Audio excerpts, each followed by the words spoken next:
Hello, and welcome back to Explain the Charts, your go-to channel for detailed stock analysis. Today is November 3rd, 2025, and we are diving deep into Microsoft, symbol Microsoft. There has been a whirlwind of activity around the company, with blockbuster news and a very confusing reaction in the stock price following its recent earnings. We'll start by breaking down all the critical news events and then transition to a full technical analysis of the charts to see what the price is telling us. First, let's talk about the news, because it has been overwhelmingly positive from a fundamental perspective. Just recently, headlines broke about Microsoft entering an enormous $9.7 billion contract with IBM to secure access to NVIDIA's highly sought-after chips for its AI and cloud services.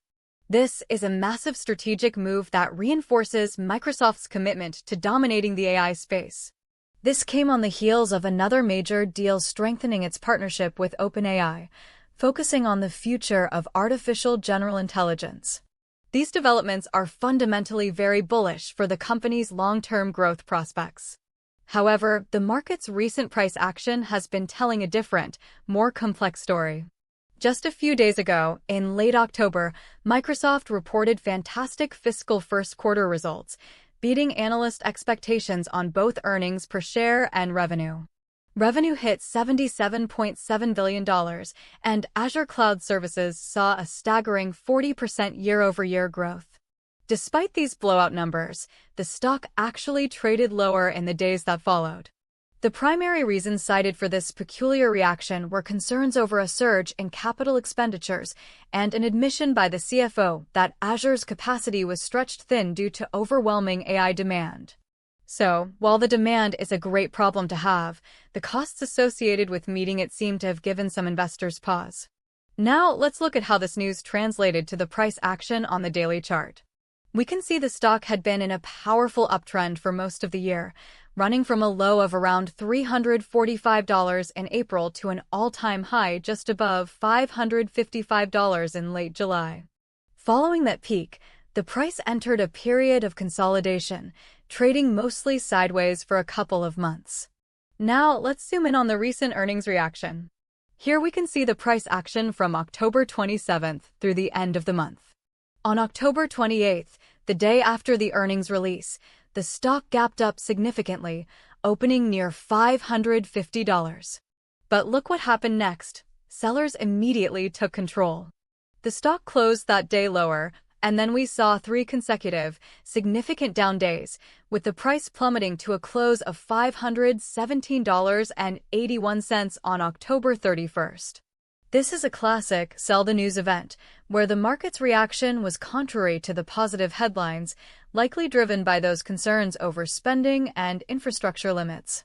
This sharp decline has brought the price back down to a very critical technical area. To understand the intensity of this sell-off, let's switch to the 15-minute chart to see the intraday action on October 30th and 31st. You can see persistent selling pressure throughout these 2 days. There were several attempts to bounce, particularly around the $530 and $525 levels, but each rally was sold off, forming a clear short-term downtrend of lower highs and lower lows. On October 31st, the price decisively broke below the psychological $520 level before finding some buyers to close just below it.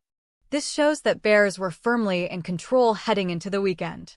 Now, let's go back to the daily chart to put this all into context and identify our key levels going forward.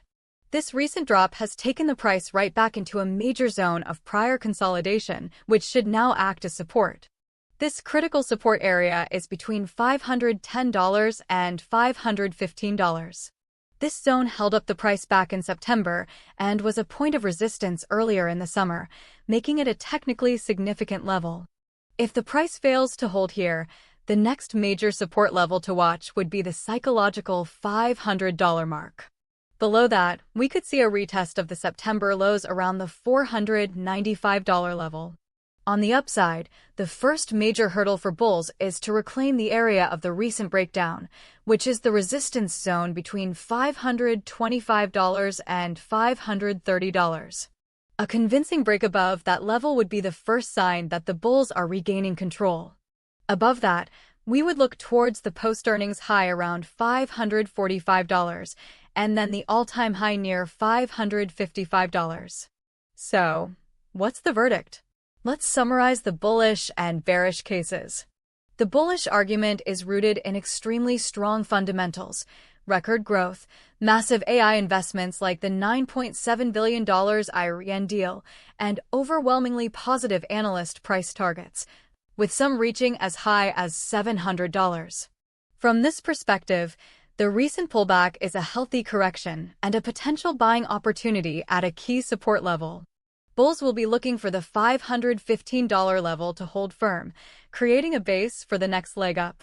The bearish case, on the other hand, points to the market's negative reaction to good news as a significant warning sign. It suggests investor sentiment may be peaking, with focus shifting to rising costs and potential execution risks.